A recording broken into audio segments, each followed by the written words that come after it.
Hello and welcome. I am Ramesh Ramachandran and you're watching Newsnight on DD India, your primetime destination for news and analysis. It's good to see you all again this Tuesday evening. Right, on the show tonight, we retain a sharp focus on our coverage of Afghanistan. Now, deadly chaos gripped the Kabul airport as desperate crowds tried to flee Taliban rule. Now, 3 days on, the Taliban patrolled the streets of Kabul. Now, while there were no major reports of fighting in the city, locals chose to stay home. They remained fearful after the Taliban takeover, which saw prisons being emptied and armories looted. Women in particular fear that their hard-fought freedoms would not survive the resurgent Taliban. All that and much more coming up over the next 1 hour. But first, as always, the headlines. Afghanistan in flux, serving First Vice President Amrullah Saleh stakes claim to being caretaker president as per the Constitution of Afghanistan. Hamid Karzai and Abdullah hold talks with Taliban for a transitional government. Taliban issues amnesty for Afghan government employees, asks them to return to work.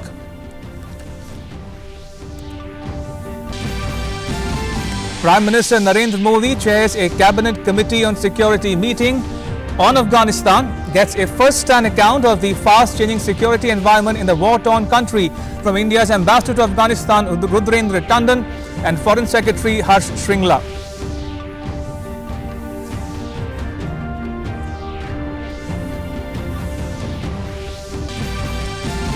India evacuates its ambassador and 100-odd citizens, including security personnel and media persons, from Kabul. Foreign Minister Subramaniam Jaishankar says it was a difficult and complicated exercise. Thanks all those whose cooperation and facilitation made it possible.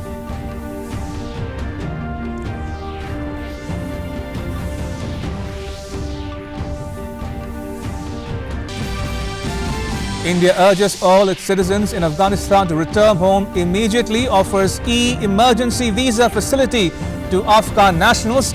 Indian Foreign Ministry says it is committed to the safe return of all Indian nationals.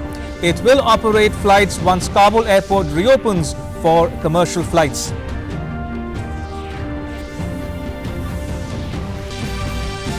Indian Foreign Minister Subramaniam Jaishankar in New York for United Nations Security Council meetings speaks to his American and French counterparts about Afghanistan, thanks the French minister for evacuating 21 Indians from Kabul to Paris.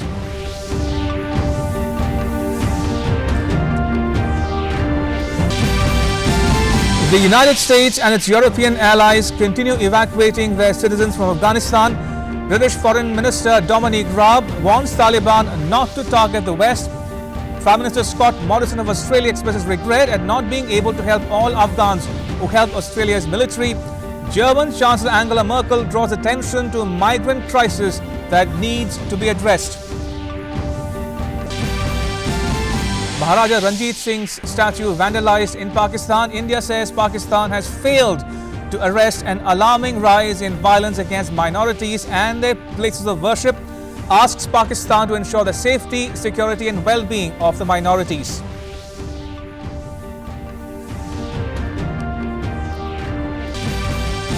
And Prime Minister Modi meets Indian para-athletes bound for Tokyo 2020 via video conference, says government working to encourage sporting talent in rural areas.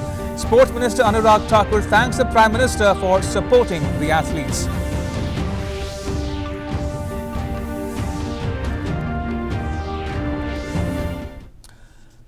Right, let me dive straight into our cover story. Afghanistan is in a state of flux. The situation is very fluid. Now, Taliban has tightened its grip on Kabul and by extension, the entire Afghanistan.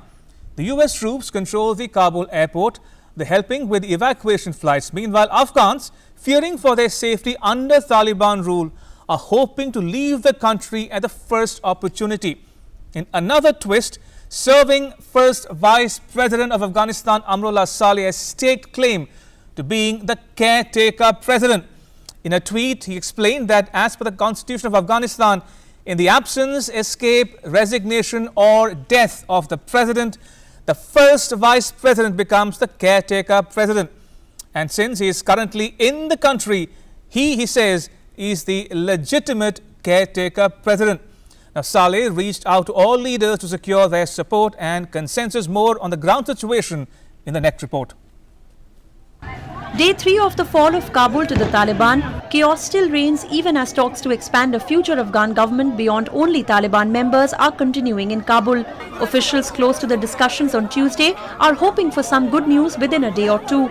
Senior Taliban leader Amir Khan Muttaqi has already held several rounds of talks with Kabul's political leadership, including Abdullah, who once headed the country's negotiating council, and former President Hamid Karzai. Both leaders addressed the citizens of Kabul on recent events and assured them of their continuing efforts for peace and bringing the situation back to normal.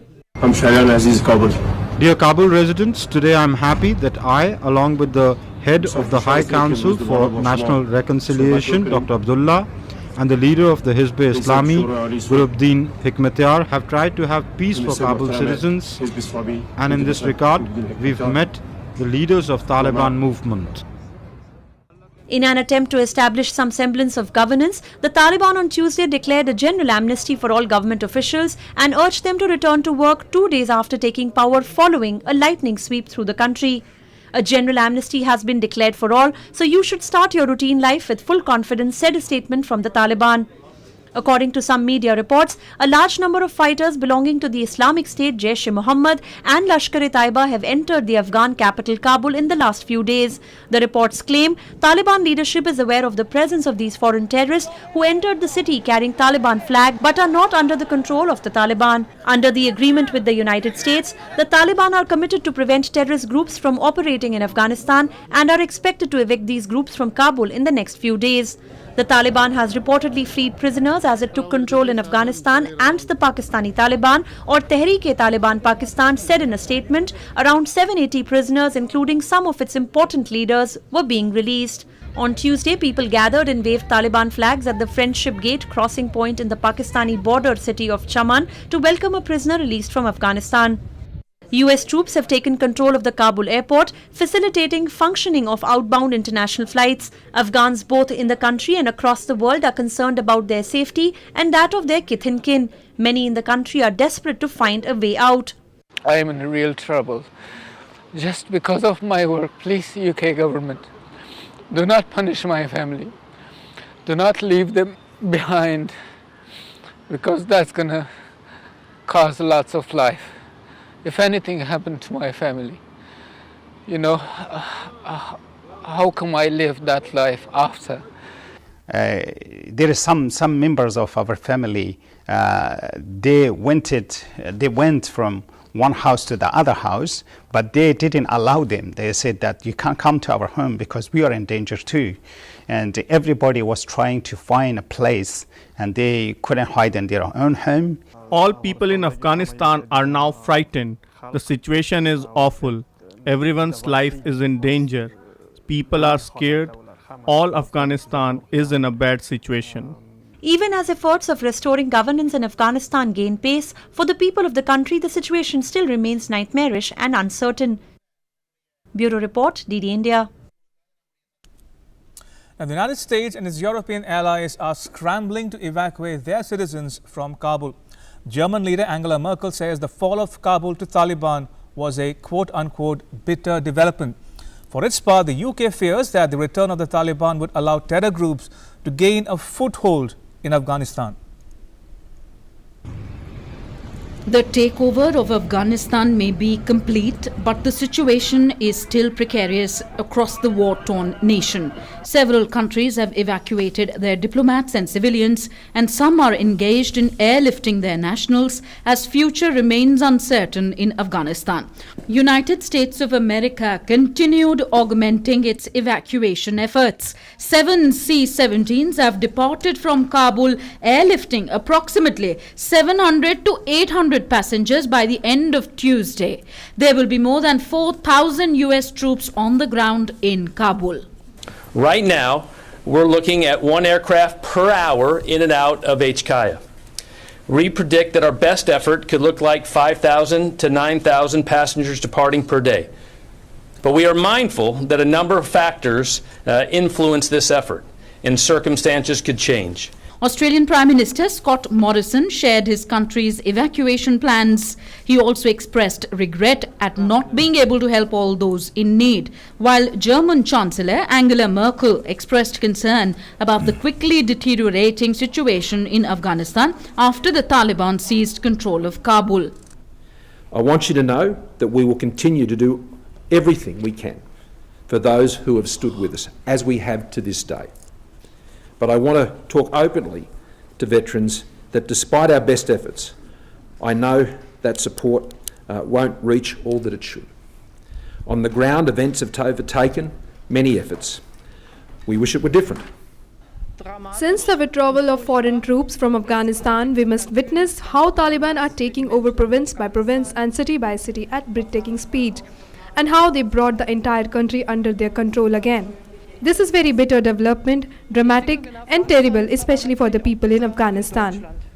Britain has cautioned the Taliban on Tuesday that Afghanistan must never be used to launch terror attacks, but added that the West must try to positively influence the insurgents who have grabbed power after the United States withdrew its forces. Britain fears the Taliban's return and the vacuum left by the West's chaotic withdrawal will allow militants from Al-Qaeda and Islamic State to gain a foothold in Afghanistan just 20 years after the September 11, 2001 attacks on the United States. We're looking at this very closely. I spoke to the Home Secretary about this yesterday and the Prime Minister. We'll be looking at a bespoke arrangement. We're a big-hearted nation. To be absolutely clear, Afghanistan must never be used to strike terror attacks on either neighbours or other Western allies. Russian Foreign Minister Sergei Lavrov has urged all ethnic groups in Afghanistan to gather for talks on the country's future after the fall of its government. Lavrov also said it was a positive sign that the Taliban has demonstrated willingness to consider the position of other groups. We are convinced, and we were convinced for a long time, that only inclusive, all-encompassing dialogue with all key powers involved could be a step to normalize the situation in Afghanistan. Meanwhile, the first French military plane carrying French evacuees from Afghanistan on Tuesday landed in Abu Dhabi. Military flights evacuating diplomats and civilians resumed early on Tuesday after the runway at Kabul airport was cleared of thousands of people desperate to flee after the Taliban seized the capital. Nearly 120 Nepalese who worked for the US mission in Kabul arrived back in Kathmandu on Tuesday after the Taliban seized the capital a day earlier. International humanitarian agencies, including the UN and the ICRC or Red Cross, continue their work in Afghanistan. They, however, fear for the safety of their volunteers. In Afghanistan, we have a regular dialogue with the Taliban at leadership level, but also at local level, and this enables us to carry out our humanitarian work. This enables us to support hospitals. This enables us to evacuate wounded people. Right now, we are seeing the reduction in violence and reduction in military hostilities, which is very conducive to restart operations in the areas where the military hostilities have prevented us or insecurity have prevented us to reach out to people. The Taliban's rapid conquest of Kabul follows US President Joe Biden's decision to withdraw US forces after 20 years of war that cost billions of dollars. The speed at which Afghan cities fell in just days and fear of a Taliban crackdown on freedom of speech and women's rights have sparked criticism. Afghan President Ashraf Ghani fled on Sunday as the Islamist militants entered Kabul virtually unopposed, saying he wanted to avoid bloodshed. It took the Taliban just over a week to seize control of the whole country after a lightning sweep that ended in Kabul as government forces trained for years and equipped by the United States and others at a cost of billions of dollars melted away. Bureau Report, DD India. Right, time now for our In Focus segment, in which we are discussing about Taliban tightens its grip on Afghanistan. And joining me are three very eminent guests. Mr. G. Parthasarathi, Mr. Sushant Sareen and Dr. Harinder Sekhon. Mr. Parthasarathi is a former Indian High Commissioner to Pakistan. Mr. Sareen is a senior fellow at Observer Research Foundation, which is a privately held think tank headquartered in New Delhi. And Dr. Sekhon is a senior consultant and strategic affairs analyst. Ambassador Parthasarathi, Mr. Sareen and Dr. Sekhon, welcome to Newsnight. But before I come to you, Ambassador Parthasarathi, may I, with your permission, bring our viewers up to speed with the latest news coming in from Kabul this moment, where Taliban spokesperson Zabiullah Mujahid has addressed a press conference, the maiden press conference of the Taliban after the takeover of Kabul on the world stage. Now, let me walk our viewers through the main takeaways. One, he says we don't want to have any animosity with either internal or external forces, number one. Number two, he says we are for a strong, inclusive and Islamic government. Three, we have pardoned all those who fought against us. Four, we want to uphold women's rights, but within the limits of Islam, more specifically Sharia. And fifth, he says media can work, but they cannot write or report which is un-Islamic in nature. Now, Ambassador Parthasarathi, now you heard the Taliban spokesperson there. Now, Taliban also declared an amnesty for government employees. Now, Taliban, to my mind, seeks to convince the world that they have changed. Can a leopard ever change its spots, and does the Taliban deserve the benefit of the doubt? Ambassador Parthasarathi. Look, they are contradicting themselves. They say they want human rights for women, and then they quote Sharia law, which is inherently discriminatory against women. So, at least the Sharia law as enunciated by the Taliban. So that is a contradiction in itself. They want it to be inclusive, but have arrested or killed anyone who opposes it. And even Amrullah Saleh, who constitutionally has to be the president, is naturally concerned about coming there with security being provided by the Taliban. I mean, Amrullah Saleh has been a strong opponent of the Taliban for years now. And this is it. So I think in a way also they have been encouraged by the approach of the US, with the, so giving them a free hand by announcing the date of withdrawal with hardly anything in place, and therefore. We are now seeing the first signs of actually Pashtuns, some may be in hiding, are voicing their views. And you can't have an inclusive government where if you do exclude the majority of the population. The Taliban represents a section of the Pashtun population, which is 42%, 43%. Right. So if you take even they're getting half the votes which they won't, they represent 20% of the people of Afghanistan. How can they decide on a constitution? It has to be done lawfully with Amrullah Saleh constitutionally being the president. Right. Mr. Sareen, India airlifts its citizens, brings back its ambassador and embassy staff. The embassy, for all practical purposes in Kabul, is closed for now. Now, does it mean that India is in no hurry to quote-unquote engage the Taliban, number one? And number two, conversely, what does it mean when Russia or China say their embassies in Kabul will remain open? Look, I don't think India is in any rush to accord recognition to the Taliban. And I think we will go along with a kind of a consensus view which will develop between our friends and our allies. Right. Which basically at this point in time, at least insofar as Afghanistan is concerned, seems to be the West. I don't see the West jumping to recognize the Taliban right now. I think the Chinese and the Russians have made it very clear that they're going to do it. I think the Iranians will most likely do it, as will the Central Asians, and the Pakistanis, of course. This is their puppet regime, so they will also do the needful.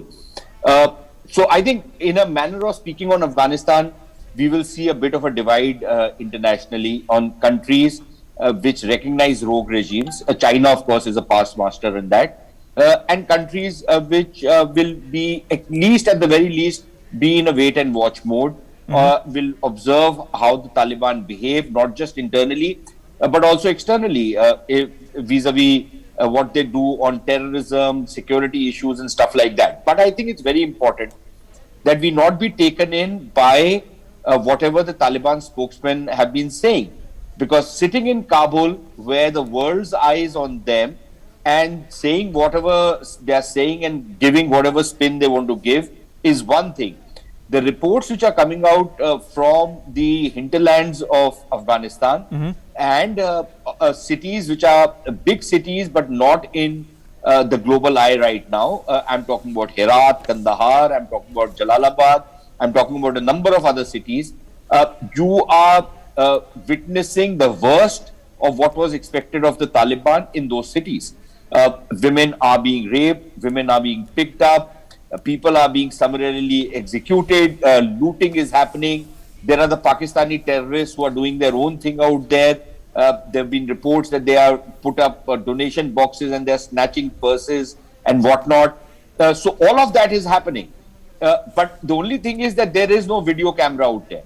Secondly, on the issue of women and what kind of treatment they're going to mete out to women and minorities, and what they mean by media working under the ambit of Islam. I don't think when the Prophet of Islam, revealed Islam to Muslims, I don't think there was any media at that point of time. So I don't know what Islam says about media.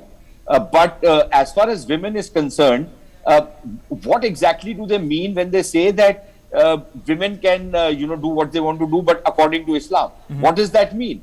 Because until and unless they give specifics, according to some interpretations of the Taliban, any girl who reaches puberty has to stay at home. Is that what they are saying? Are they saying that women can go out alone without a mahram? Are they saying that women are allowed to work? What are they saying? They haven't made it clear. Are they saying women can only wear a hijab and it does not matter what kind of a hijab it is, provided it's just a hijab? Or are they mandating a shuttlecock burqa? No clarity as of now. Absolutely. But because I think the world eyes on them, because they are hankering for some kind of recognition or acceptance or legitimacy, I think they're making reasonable noises right now. I think the government of India is doing the right thing by being in a wait and watch mode. We'll see if the Taliban have indeed changed their spots. Maybe we'll do business with them. Otherwise, we'll see what our options are. Right, fair enough. Dr. Sekhon, I want to delve a bit more on a point mentioned by Mr. Sareen. Russia, China, Iran all have reached out to the new dispensation in Kabul. What does it say, in your estimation, about those countries and their policies vis-a-vis the Taliban?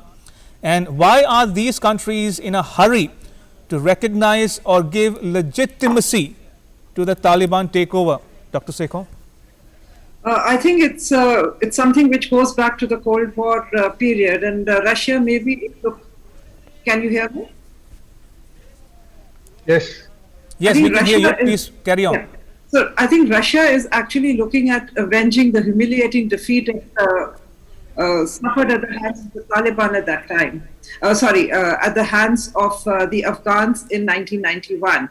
And they feel that the US stepped in, and this is Russia's chance now. And Russia has been making very tentative overtures over the last few years, trying to reach out, trying to be part of the rebuilding process in Afghanistan. And so has China. In fact, if you look back at 2009, when Obama came out with his AFPAC strategy, he actually mentions, the strategy actually mentions a role for the neighboring countries, and it mentions Iran, Russia, and China.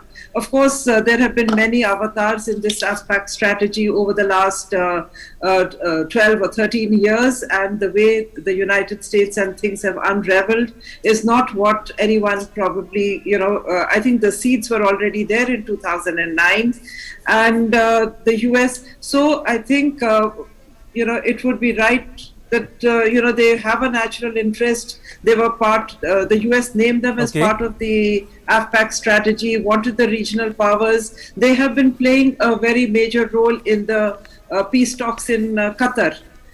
So it is actually their chance to start dribbling in politics of the region. They've never really withdrawn from there. And as Sushant had mentioned, that China loves fishing in troubled waters. So it's probably trying to do the best. And they've come out with this statement that the United States has left a mess behind, as they always do. So I think what we are witnessing is geopolitics at play. Right, and I think the seeds of this were already there in the AFPAC strategy of 2009. It's just that the Americans never anticipated, after prolonging this war for 2 decades, they never anticipated that it would be such an ignominious exit from Afghanistan. All right, Dr. Seiko, Mrs. Sareen and Ambassador Parthasarathi, do stay on. I'll come back to you momentarily. Let me first pull up another report for the benefit of our viewers here on Newsnight Tonight. Prime Minister Narendra Modi on Tuesday chaired a cabinet committee meeting on the issue of Afghanistan and the emerging security situation there. The meeting had in attendance Union Home Minister Amit Shah, Defence Minister Rajnath Singh and National Security Advisor Ajit Doval, among others. India's ambassador to Kabul as well as Foreign Secretary Harsh Shringla briefed the Prime Minister about the latest situation there. Meanwhile, India on Tuesday airlifted 100-odd citizens from Kabul. It was the second such flight in as many days. A military aircraft carrying Indian Ambassador Rudrendra Tandon landed in Gujarat this morning. Not just that, India announced an e-emergency visa facility for Afghan nationals so that their applications can be fast-tracked. Meanwhile, Indian Foreign Minister Subramaniam Jaishankar, who is in New York, spoke to his US counterpart Antony Blinken. They discussed about the urgency of restoring airport operations in Kabul. The Indian Foreign Ministry says the main challenge for travel to and from Afghanistan is the operational status of Kabul airport. Images from the Kabul airport that reached the world starting Monday morning depict an atmosphere of uncertainty and fear among people. Many Indians too were stuck in Afghanistan. The Indian Air Force flew in a C-17 aircraft to rescue them. Many families heaved a sigh of relief as it touched down in Jamnagar this morning. India's ambassador to Afghanistan, Rudrendra Tandon, one among those who returned, said the Ministry of External Affairs has opened a help desk which will help in the safe return of all Indians back home. After 2 weeks of very intense work, very complicated situation, having to take decisions and work in conditions that were very unusual, I'm very happy, and I think the whole mission is very happy that it's finally over and that we are back home safely, securely. Those on the C-17 Globemaster included staff of the Indian Embassy in Kabul and personnel of the Indo-Tibetan Border Police, along with 4 journalists. It was not easy to evacuate the Indians amidst the deteriorating situation in Kabul from the night of 15th of August. Reaching the airport from the embassy complex in Kabul's green zone was a task in itself. Chaos reigned all around the Kabul airport. Taking off from the runway was also extremely challenging. Despite these challenges, the Indian Air Force planes have returned with around 130 people. External Affairs Minister Dr. S. Jaishankar tweeted his thanks to those who assisted the evacuation. He said, movement of the Indian ambassador and the embassy staff from Kabul to India was a difficult and complicated exercise. Thank all those whose cooperation and facilitation made it possible. On another front, External Affairs Minister Dr. S. Jaishankar, who is in New York, spoke to US Secretary of State Antony Blinken last night. In a tweet, he said, discussed latest developments in Afghanistan with Secretary Blinken, underlined the urgency of restoring airport operations in Kabul, deeply appreciate the American efforts underway in this regard. Meanwhile, a new category of electronic visa called E-Emergency X Miscellaneous Visa has been created for quick disposal of visa applications for entry into India. In a statement issued, the MEA said, our immediate priority is to obtain accurate information about all Indian nationals currently in Afghanistan. They and their employers are requested to urgently share the relevant details with MEA's Special Afghanistan Cell. Phone number +91 11 490 16783 +91 11 490 16784 and +91 11 490 16785. The relevant details can also be WhatsApped on the number +91 801 06 11290 or emailed at situationroom with SNR capital at mea.gov.in. As regards Afghan nationals, our visa services will continue through an e-emergency visa facility which has been extended to Afghan nationals. This can be accessed through our e-visa portal at indianvisa.online.gov.in/e-visa/registration. We have already received requests from Afghan Sikh and Hindu community leaders and are in touch with them. The main challenge for travel to and from Afghanistan is the operational status of the Kabul airport. This has been discussed at high levels with our partners, including by External Affairs Minister with the US Secretary of State. Government of India is committed to the safe return of all Indian nationals and will institute flight arrangements once Kabul airport is open for commercial operations.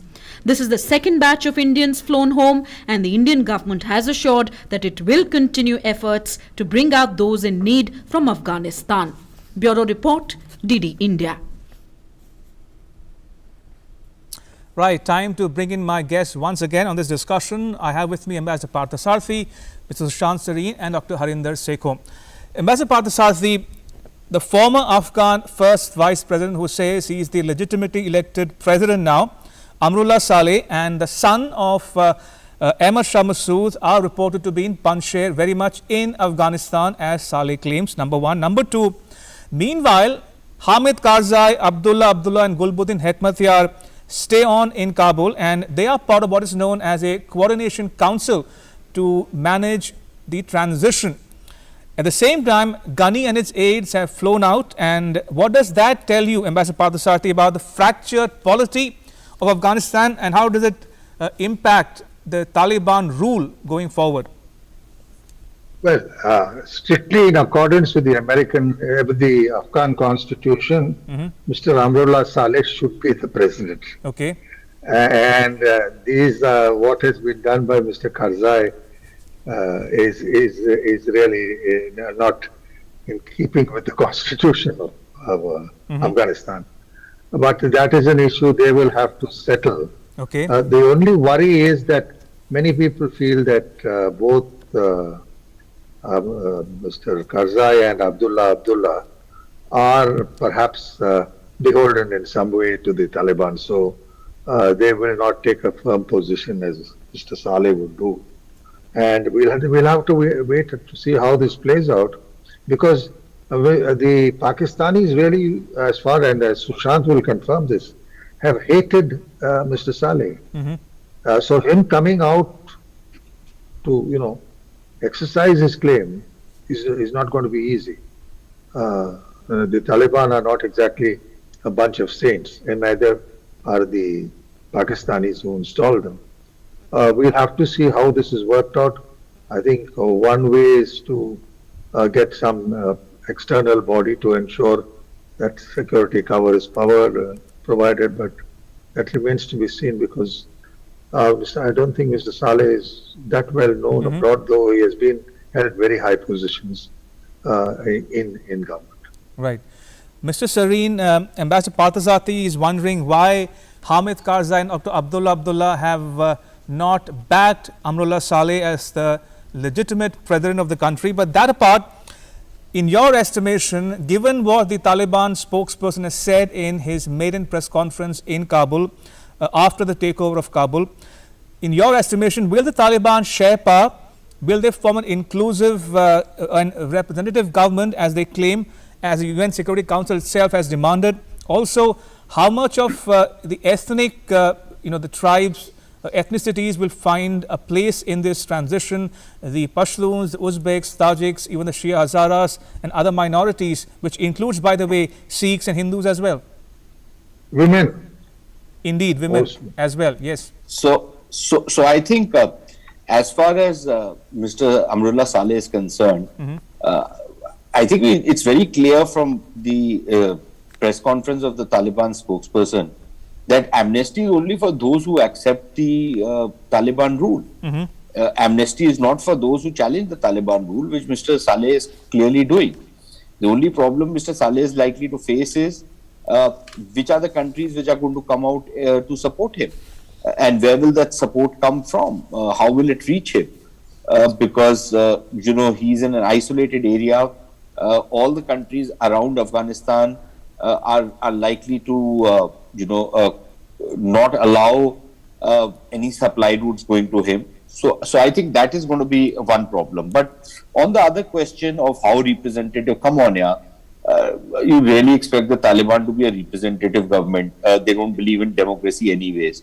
But even if you were to talk about representation in terms of, they will throw some crumbs to some people, from different communities. But where is it written that they have a number of Tajiks, Uzbeks, even Hazaras within their ranks? Now, they could give some of these offices to these fellows and say that, look, we've given an ethnic representation to everybody. They might even give one or two token offices to women. But I don't see a parliament coming into place. Probably a shura, which will probably be a nominated kind of a thing. So it will be a very restrictive kind of a regime. It will be entirely dominated and monopolized by the Taliban. There will be no constitution. I don't know what kind of a constitutional arrangement they will come up with. It's quite possible that they might do what the Saudis have done, that Quran is the constitution, something to that effect, and then probably just keep passing orders and rules and regulations as part of the legislative process. But I don't think, I think what we are going to see is a very medieval form of governance system, because that is the mindset. I don't think you're going to see a very modernistic kind of a governance system in which, I think you probably go back to the 6th century or thereabouts.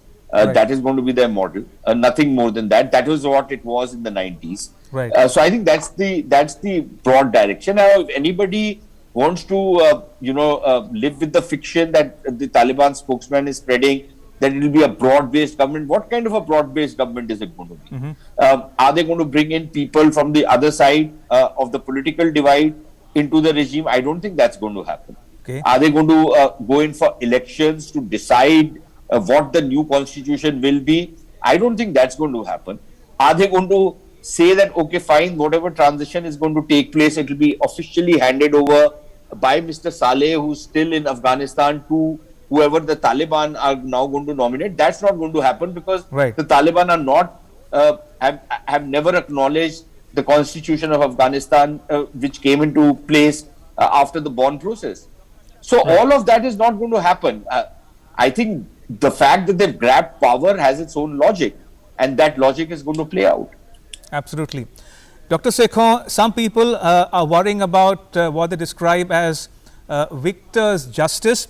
Now, given the fact that Taliban is insisting on a stricter, narrower interpretation of Islamic law or Sharia, what happens, one wonders, to the 2004 constitution and what it might mean for Afghan men, women and children, women's rights, girls' education, civil liberties, religious freedoms and so on. Your thoughts, Dr. Sekhon?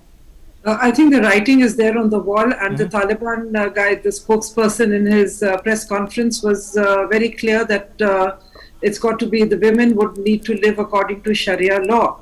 And what kind of interpretation of the Sharia law. So they've already set down the parameters for women, and so I don't see much of a future for the women in Afghanistan. And also when it comes to, they've said that they want to, put forward a more benign face for the world, because they know all eyes are on them. But I think in the long term, the statement was very clear. If you read between the lines as you have, I don't think it inspires much confidence, neither for the women, and women themselves are extremely worried about, the way people have been wanting to run away from the country, and this mass exodus, storming of the airport, and the desperation which you see, and what is happening in the provinces which the Taliban had already captured about a week ago. Right. So I think it does not inspire much confidence. They might, and there's a complete blackout on news and videos coming out of Afghanistan. Right. So I think there's a total clampdown on the press freedom. So it's going to take a long time, and they're only going to tighten their hold on civil society in Afghanistan. So I'm not hopeful at all. Right, talking about women's rights, I want to pull up one more story for our viewers, and I'll come back to my guest momentarily. Now, as the Taliban returns to power in Kabul, the world voices its concern and anxiety over the turn of events in the war-torn country. The situation there is chaotic, to say the least. Women in particular fear a return to the draconian rules and laws which was the norm during the earlier rule by the Taliban in the 1990s.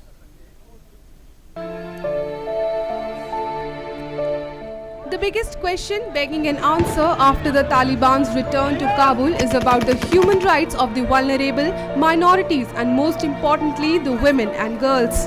They stand to lose hard-won gains as the Taliban complete their dramatic sweep through Afghanistan.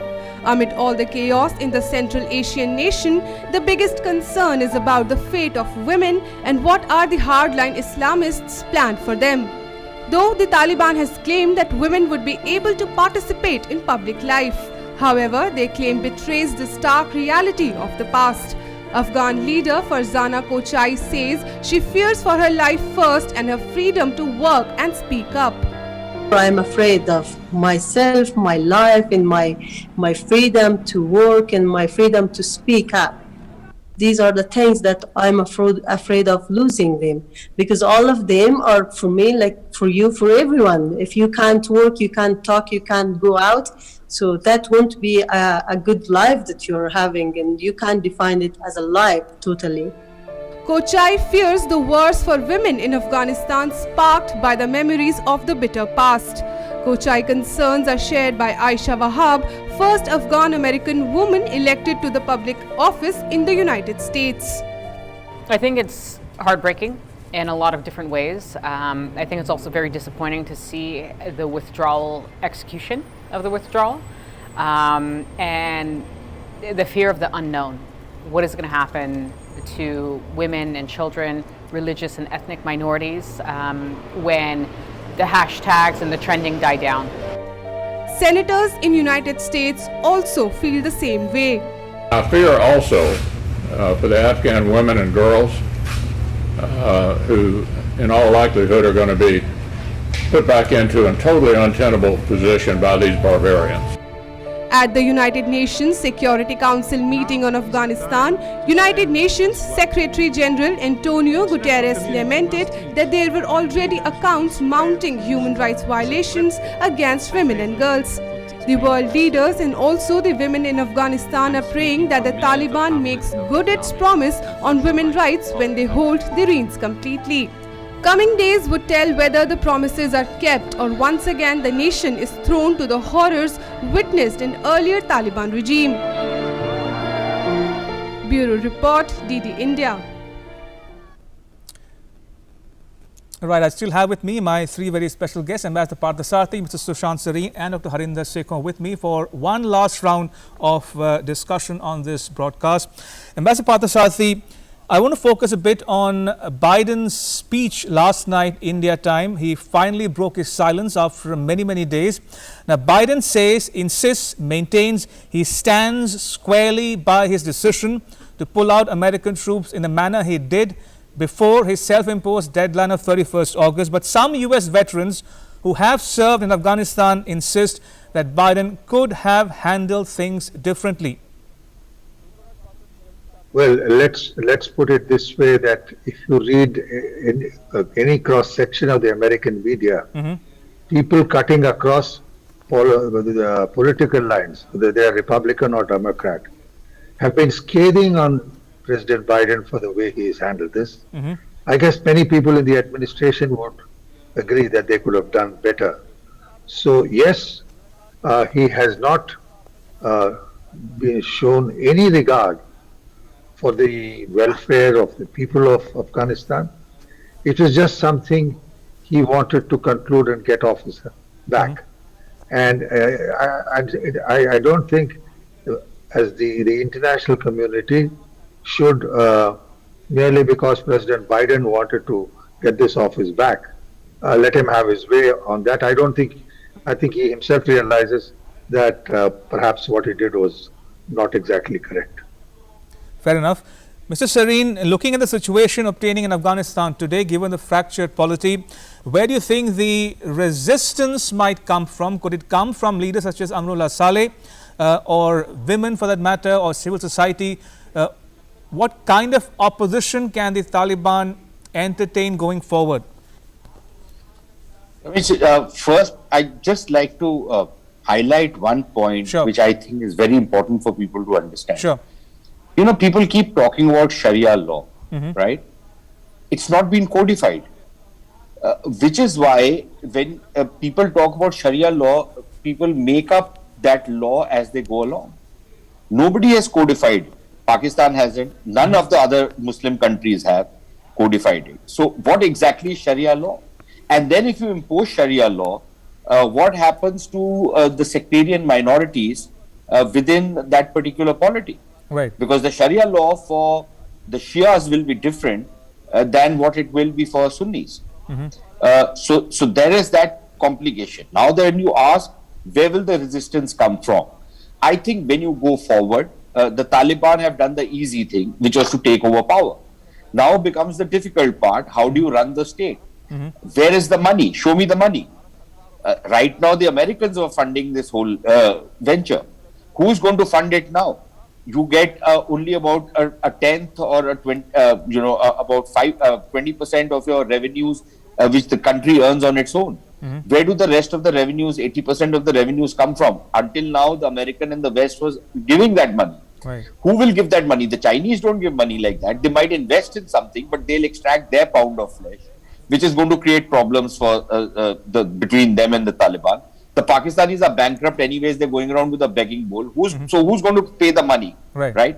That is one question. Once you don't have the money to provide public services, to pay salaries, discontent rises. In any case, people are voting with their feet. Qualified people will leave. Probably the Pakistanis will come in to take over some of the services, which will create its own resentment. So I think as you go forward, there will be problems of governance which are going to fuel resentment, which are going to create resistance. As of now, apart from Amrullah Saleh, I don't see any resistance coming from anywhere. I don't see any kind of a safe sanctuary being given in the neighborhood from where resistance can be mounted. I don't see much resistance coming from inside Afghanistan, not just from where Mr. Saleh is, but from any of the other areas. I think all of that will start coming up as you go forward. And the moment the resistance starts, then all the charade which the Taliban are putting up about human rights, we'll protect all these rights, and this best foot forward which they are putting, I think this will come unstuck, because then they will go back to their old form, which is of brutality, which is of savagery, which is of barbarism. I think that will be the model. So I think we should not be in a hurry to try and assess how exactly things will work out. As time moves forward, you will get all these answers. We can speculate right now, but I don't think there's any reason to be despondent. I don't think that this game is up. I think this game is just starting. So just wait and see how things play out. I think it's going to open up hell of a lot going forward. Right, the game has just started, says Mr. Sareen. Dr. Seko, I'll give you the last word. Could you help our viewers understand what the China-Pakistan nexus might mean for Afghanistan, India and the world at large?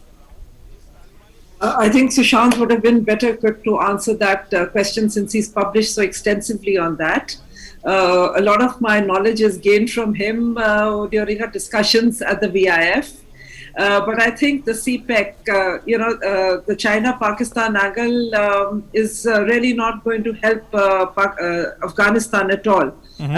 As has already been brought out, China does not invest any money, and even the China-Pakistan economic corridor has come at huge economic cost to Pakistan because there's this whole issue of repayment of loans, etc. And Pakistan would only be able to foment trouble for a while because they're the ones who've been complicit with the Taliban, playing a double game with the Americans, taking money, the money to fight the war against terrorism, but at the same time, safe havens, sanctuaries, everything was within Pakistan. And I think the Americans were foolish not to read the signs. They would admit, but the carrot and stick policy continued.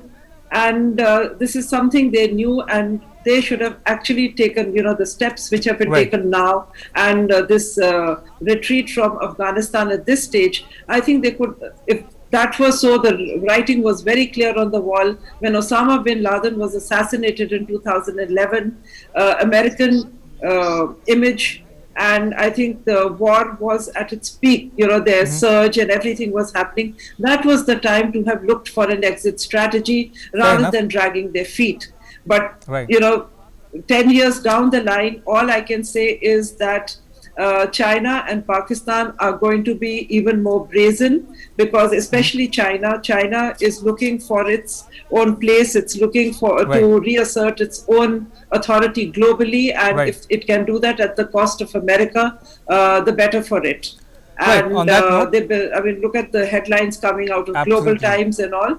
So, and while America is going to, go in for some kind of introspection as to where it went wrong, I think this whole thing of withdrawal, the manner in which it was done, the hasty manner, and this quick, because otherwise, if you read, every president for him since Obama, exit from Afghanistan or forever war was part of their election manifesto. Right. On that note, but Dr. nobody really did it. I'm sorry I have to cut you short there, Dr. Seko. Running out of time. So may I thank you, Mr. Sareen and Ambassador Parthasarathy, for making time for us here on Newsnight tonight. Appreciate it. Thank you. Right. And shifting focus to most of the news we are tracking here on Newsnight tonight.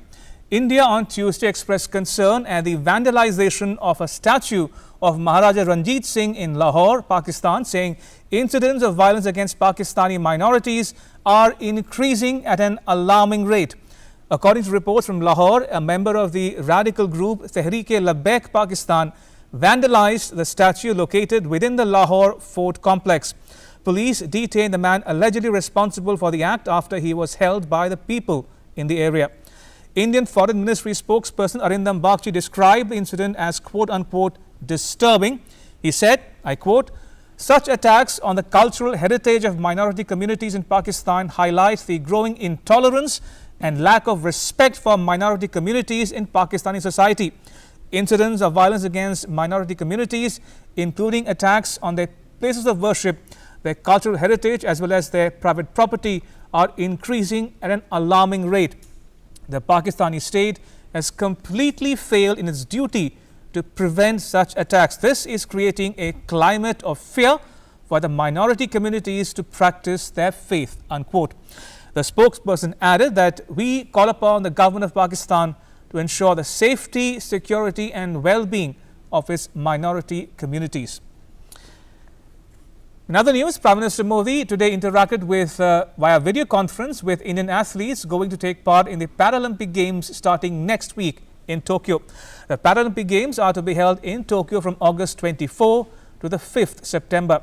Now, this time round, India is sending its largest contingent to the Paralympic Games so far. 54 para-athletes will represent India in 9 different disciplines in Tokyo. After India's best performance at Tokyo 2020 Olympics, All eyes are now on the upcoming Tokyo Paralympic Games, which will be held in Tokyo from August 24th to September 5th. Prime Minister Narendra Modi on Tuesday virtually met and greeted 10 para-athletes as India is sending its largest ever contingent to the Tokyo Paralympics starting August 24th in the Japanese capital. Prime Minister Modi virtually interacted with the Tokyo-bound stars, including 2016 Rio edition gold winners Devendra Jhajaria and Mariyappan Thangavelu, and urged them to compete in the event without any pressure. While interacting with the Paralympic contingent, Prime Minister Narendra Modi said that the nation stands in support of the Paralympic athletes, just like it cheered for the players for the Tokyo Olympics. आपने देखा ही है, Olympics में हमारे कुछ खिलाड़ी जीते तो कुछ चूके भी, लेकिन देश सबके साथ मजबूती से खड़ा था, सबके लिए चीयर कर रहा था। साथियों, एक खिलाड़ी के तौर पर आप ये बखूबी जानते हैं कि मैदान में जितनी फिजिकल स्ट्रेंथ की जरूरत होती है, उतनी ही मेंटल स्ट्रेंथ भी मायने रखती है। Prime Minister Modi further said that the government is strongly working towards strengthening and encouraging the talents that reside in rural areas, and said that over 300 Khelo India centers have been created to help recognize the talents of aspiring athletes. देश के 250 से ज्यादा जिलों में 307 खेलो India centres बनाए गए हैं, ताकि स्थानीय स्तर पर ही प्रतिभाओं की पहचान हो, उन्हें मौका मिले। आने वाले दिनों में इन सेंटर्स की संख्या बढ़ाकर 1000 तक की जाएगी। The Prime Minister talked about all the aspects with the players. Rio Paralympic gold medalist Devendra Jhajaria shared with the Prime Minister his two biggest achievements of life. जब मैं एबल बॉडी में पहली बार खेला था और मैं डिस्ट्रिक्ट का champion बना, तो उस दिन मुझे ऐसा महसूस हुआ कि मैंने ओलंपिक का मेडल जीत लिया, कि 15-16 साल उम्र थी, अब मुझे कोई कमजोर नहीं कहेगा। Rio Paralympic gold medalist Mariyappan Thangavelu, who will be the flag bearer of the Indian contingent at the Tokyo Paralympics, said that while playing for the country, he does not feel any kind of fear. Always मेरा thinking only country में sir, anytime country मेरा country anytime ऊपर में sir, मेरा thinking anytime है sir. Para badminton player Palak Kohli says that it's a matter of pride for her to play for the country. देश ही तो सब कुछ है सर, उसके लिए अब इतनी बड़ी अपॉर्चुनिटी मिली है। कहाँ लोग मुझे एक तरफ बोलते थे कि मेरी डिसेबिलिटी के कारण मैं कुछ कर नहीं सकती, आज वही डिसेबिलिटी मेरी एक सुपर एबिलिटी बन गई है। Lauding the encouragement given by the Prime Minister to the players from time to time, Union Sports Minister Anurag Singh Thakur thanked Prime Minister Narendra Modi, saying it is a great inspiration for the players. The Union Sports Minister said that on the instructions of the Prime Minister, the Sports Ministry has ensured that all facilities are provided to our players. प्रधानमंत्री जी, आपका खेल के प्रति अभिरुचि और खेलों को बढ़ावा देने में आपका मार्गदर्शन, आपके द्वारा खिलाड़ियों को समय समय पर दिया गया प्रोत्साहन, ये हम सबके लिए प्रेरणा स्रोत है। मैंने पिछले कल भी देखा, आपने ओलंपिक से लौटे हमारे सभी खिलाड़ियों को अपने निवास स्थान पर चाय पर बुलाया था। Even before leaving for the Tokyo Olympics, the Prime Minister had extended his best wishes to the Olympic contingent through video conferencing. And now, as India sends its biggest ever contingent to the Paralympic Games comprising 54 para-athletes from across 9 sporting disciplines, the Prime Minister of the country interacting with them will really boost the morale of the players. Sports Desk, DD India. Right, so with that it's a wrap, but news continues here on DD India. You can catch all the latest updates on our social media, mobile and digital platforms. Thanks for watching. Bye-bye.